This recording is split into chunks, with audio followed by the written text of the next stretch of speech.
Hola, buenas tardes, amigos y amigas, hermanos y hermanas en el Señor Jesucristo.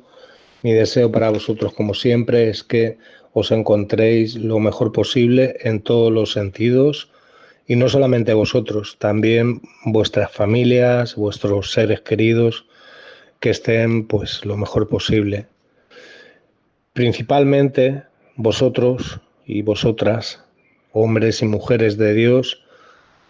Lo más importante es que vuestra comunión, vuestra relación personal con Dios siga alimentándose, siga fortaleciéndose, siga descansando bajo el amparo y el abrigo de Dios y bajo su cuidado. Que intentemos sobre todo poner por obra la palabra, las instrucciones que Dios nos da por medio de su palabra, ¿verdad? Y los consejos, las amonestaciones que Dios nos da por medio de su palabra, por el medio que Dios utilice. Es decir, sea por una predicación, sea por un hermano, por una hermana, siempre que nos dé un consejo que sea bíblico, yo creo que debemos considerarlo, ¿verdad? Y debemos procurar prestar atención al consejo de Dios, sea quien sea el instrumento que Dios use. ¿eh? Mucho más si escuchamos el consejo de Dios por alguna persona que comparte la palabra de Dios.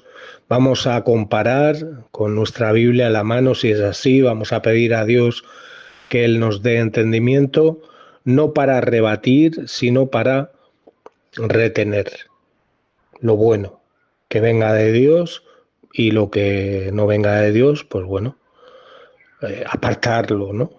Pero si viene de Dios, si vemos que en general todo el consejo que nos da a través de, ya os digo, de predicaciones, a través de, bueno, pues medios como el que yo hago de audio o de vídeo en el cual pues os comparten una reflexión, creo que mínimo deberíamos escucharla y deberíamos considerarla, ¿no? Es mi opinión. Muy bien. En esta tarde me gustaría que fuéramos a la carta de Pablo o el libro de Pablo a Tito. Más que libro, aunque lo llamamos así porque decimos que la Biblia se compone de 66 libros, pero sabemos que algunos de ellos pues eran cartas. Pero bueno, sea como sea, esta vez vamos a ir a la carta de Pablo a Tito y vamos a ver, sobre todo a vuelo de pájaro, que en el capítulo 1 es muy similar, muy parecida a las dos cartas que Pablo escribe a Timoteo, ¿no? Tanto Tito como Timoteo Pablo les llama hijos, verdadero hijo en la fe, llama a Tito y a Timoteo le dice Pablo que tiene una fe no fingida, lo cual nos habla de que hay fe que no es verdadera y hay fe que se puede fingir, ¿no?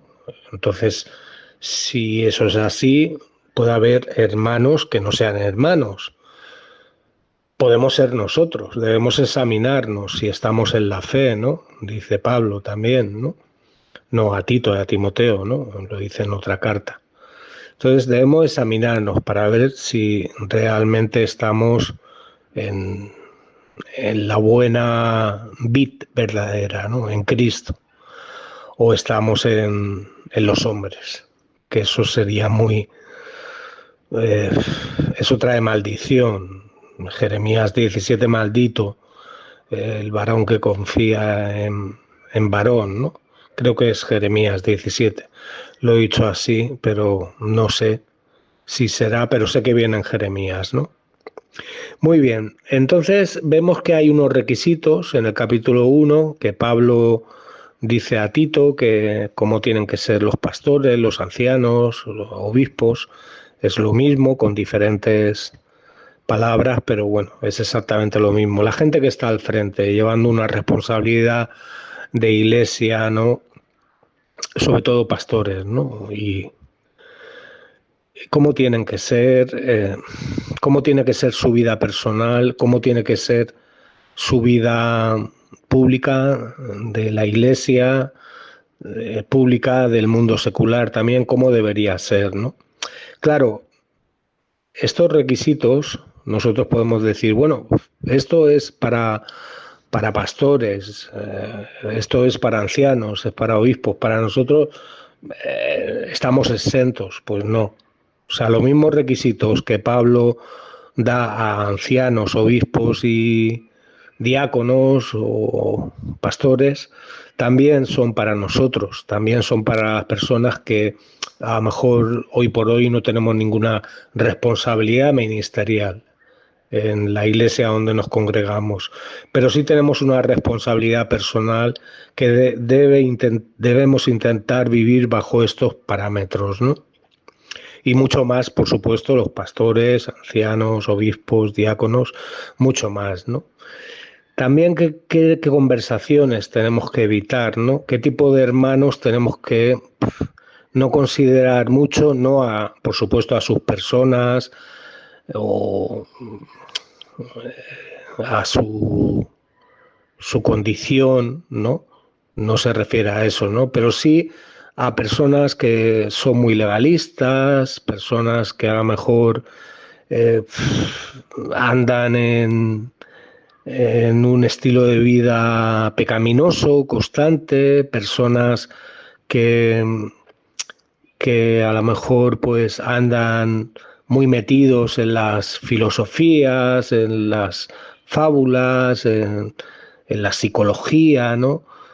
Todo esto yo considero, y bueno, por supuesto, antes que yo, Pablo, ¿no?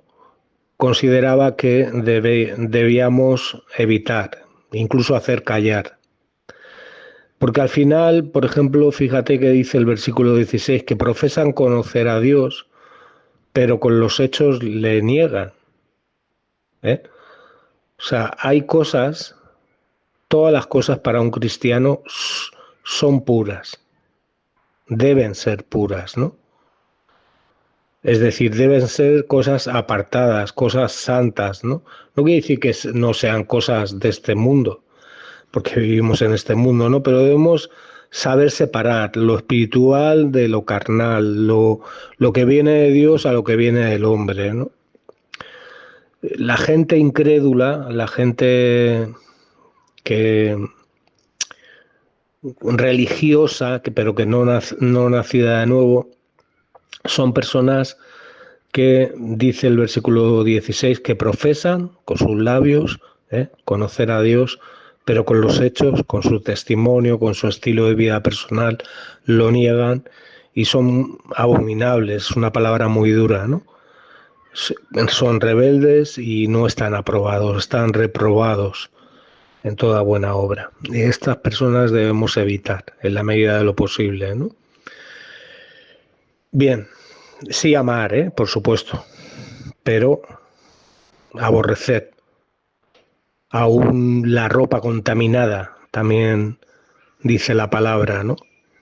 De estas personas, ¿no? Es decir, su estilo de vida, sus hechos, su obra, lo externo, debemos aborrecerlo, ¿no? Porque no nos trae nada bueno el participar de esas historias. En el capítulo 2 dice que Pablo aconseja a Tito lo que tiene que hablar mayormente, que es lo que esté de acuerdo a la sana doctrina, a la sana o buena enseñanza de la palabra de Dios, de toda la escritura. A los ancianos les dice que tienen que ser sobrios, prudentes, sanos en la fe, en el amor, en la paciencia. A las ancianas les dice que tienen que ser reverentes de su porte, no calumniadoras. Yo creo que aquí no se está refiriendo tanto a ancianos en cuanto a ministerio pastoral, sino se está refiriendo a la gente más mayor, ¿no? Cómo tienen que ser, ¿no? Los hombres ya ancianos, las mujeres ancianas, dice no calumniadoras, tienen que ser reverentes, tienen que ser maestras del bien, que no anden en crítica, que no anden en falsas enseñanzas o en estilos de vida que contradigan los mandamientos de Dios, la palabra de Dios. Tienen que saber enseñar, tienen que estar sujetas a sus maridos, ¿no? Tienen que ser prudentes. Bueno, y podríamos decir, bueno, ¿y todo esto para qué? Porque luego también dice cómo tienen que ser la gente que trabaja para otro. Aquí le llama siervos, pero cuando dice que se sujeten a sus amos, evidentemente era el siglo I, todavía había esclavos que se ofrecían algunos voluntariamente, sobre todo entre el pueblo judío, y que luego, cuando pasaban unos años, le daban libertad de, bueno, pues de irse a otra casa a servir o quedarse en la casa, ¿no? Pero esto es otro tema, ¿no? ¿Cómo deben ser estos siervos, estos trabajadores? ¿Cómo debemos ser cuando trabajamos para otros? Y mucho más, o sea, con más esmero, con más cuidado, si trabajamos para cristianos, ¿no? ¿Y por qué? Bueno, versículo 11 del capítulo 2 nos dice por qué. ¿Por qué estas exigencias?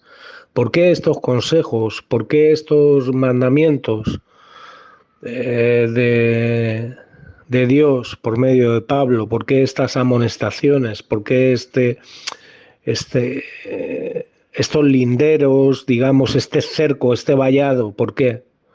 Bueno, versículo 11 nos dice el por qué. Porque la gracia de Dios se ha manifestado para salvación a todos los hombres, porque de tal manera amó Dios al mundo que ha dado, dice Juan 3:16, ¿no? Para que todo aquel que cree no se pierda, mas tenga vida eterna. Por tanto, si esta gracia de Dios que se ha manifestado por medio de Cristo a todos los hombres, es algo que ha sido una realidad en nuestra vida, es decir, hemos nacido de nuevo, hemos creído en Dios, nos enseña una manera de vivir. Nos enseña a todos los consejos anteriores dados por Pablo a Tito, pero también a que renunciando a la impiedad, que eso resume, engloba los consejos dados anteriormente, vivamos en este siglo sobria, justa y piadosamente. Es decir, debemos renunciar a nuestra carnalidad, a lo que es sucio, a lo que es pecaminoso, a la impiedad, a los deseos mundanos que están en contra de la voluntad de Dios, porque hay deseos de este mundo que, bueno, Dios permite en sus hijos o no recrimina, ¿no? Pero que nuestra esperanza no tiene que estar en este mundo. Nuestros deseos mundanos no se refiere tanto a que no participemos de cosas de este mundo, sino que no esté nuestro corazón en esas cosas. Una cosa es participar, porque vivimos en este mundo, y en una condición caída. Tenemos una nueva vida en Cristo, evidentemente, que se debe evidenciar obedeciendo, porque Dios nos enseña. La gracia de Dios se manifestó a todos los hombres que Dios ha salvado y va a salvar, hombres y mujeres, y nos enseña que debemos renunciar a ciertos estilos de vida para poder vivir sobria, es decir, sin nada que nos controle, que nos embriague, que nos aleje, que enturbie nuestra visión espiritual, y vivamos vidas justas y piadosas, es decir, no vivamos en la justicia de Dios. Primero, sabiendo que somos justificados por Dios, por tanto, si Dios nos ha justificado a nosotros tal y como éramos, nosotros no podemos condenar a nadie, pero sí podemos amonestar, sí podemos aconsejar, sí podemos con nuestro estilo de vida incluso hablar. Por supuesto, lo más importante, hay gente que dice, no, lo más importante, cuando tú hablas, que hable tu testimonio de ti. Bueno, es importante, pero la palabra de Dios, si no la hablamos, hermano, Nosotros, como decía un pastor americano, decía que hablamos un evangelio muy superior a lo que podemos vivir, pero es nuestro espejo, nuestra meta, para allá vamos, ¿eh? Por tanto, no podemos justificarnos, no, es que esto no podemos, esto es imposible. Bueno, lo que para nosotros puede ser imposible, para Dios en nosotros puede ser posible, ¿eh? Entonces, el vivir en el espíritu, ¿no? Es andar sobriamente, ¿no? Es un poco, me viene a la memoria lo que Pablo decía a los Efesios, ¿no? En el capítulo 5, no os embriaguéis con vino, si antes bien seis llenos del Espíritu Santo, que tengamos una vida sobria, justa y que seamos piadosas. O sea, que vivamos piadosamente y seamos piadosos, por supuesto, también para con los demás. Que apliquemos misericordia, que apliquemos perdón hacia nuestros hermanos, hacia nuestro prójimo, igual que Dios nos ha perdonado a nosotros. Que sepamos pedir perdón a la gente que hemos ofendido y también que aunque no nos pidan perdón a nosotros sepamos perdonar a las personas que nos han podido ofender, ¿no? Y cubrir en amor, ¿no? Te dice que el amor cubre multitud de pecados, ¿no? Y no de esta manera, que es una manera activa, dice aguardando la esperanza bienaventurada. O sea, aguardando no pasivamente, porque si estamos intentando vivir de una manera sobria, justa y piadosamente, nos estaremos autoexaminando a la luz de la palabra de Dios y aguardaremos no solamente con expectativa, con deseo, con confianza, con esperanza, la segunda venida de Jesucristo, sino que lo haremos de una forma agradable a Dios, sirviendo. No dejaremos de servir a Dios y a nuestro prójimo, ¿no? En lo que la vida nos permita servir, ¿no? O la iglesia, o Dios quiera que sirvamos, ¿no? Y esperamos esta bienaventurada manifestación gloriosa de nuestro gran Dios y Salvador Jesucristo. Fíjate, Dios y Salvador Jesucristo, segunda persona de la Trinidad, igual al Padre, ¿no? Dice, ¿quién se dio a sí mismo por nosotros? Podría haber dicho por todo el mundo, no, por nosotros. ¿Y quiénes somos nosotros? Pues los hijos, las hijas de Dios.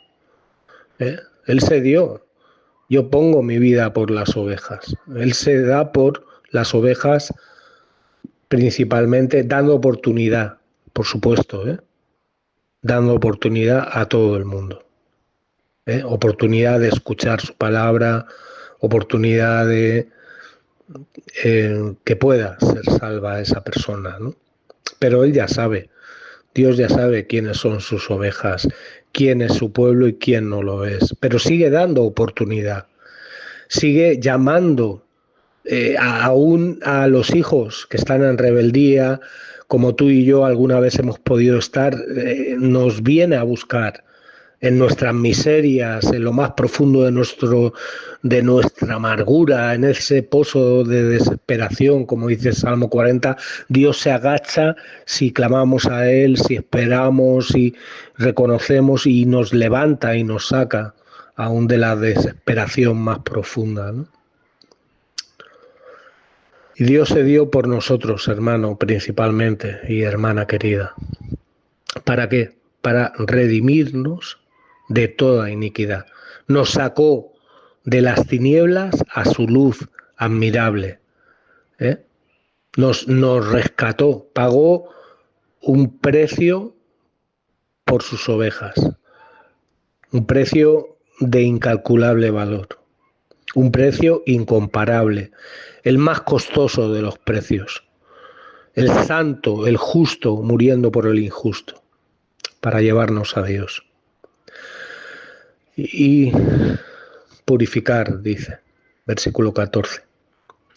Purificarnos después de habernos redimido de toda iniquidad, purificarnos para que seamos un pueblo propio de Él, de Dios, de nuestro pastor de pastores, de nuestro buen pastor. Ese título solo se le debe atribuir a Dios. Él es el buen pastor.